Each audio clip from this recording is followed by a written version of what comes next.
Hello दोस्तों, तो आज हम देखेंगे शाहरुख खान की सुपर कार कलेक्शंस। नंबर 5 पर आता है ऑडी A6 जो 67.53 लाख का आता है। नंबर 4 पर आता है BMW i8 जो फ्यूचरिस्टिक डिजाइन के साथ आता है और इसका प्राइस 2.62 करोड़।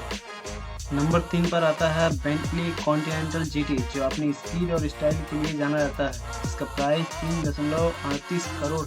नंबर 2 पर आता है रोल्स रॉयस फैंटम। ये दुनिया का सबसे लग्जरियस कार है जिसका प्राइस 10 करोड़ रुपए है। नंबर 1 पर आता है बुगाटी वेरॉन, दुनिया का सबसे महंगा और फास्टेस्ट कार जिसका प्राइस 13 करोड़ रुपए है।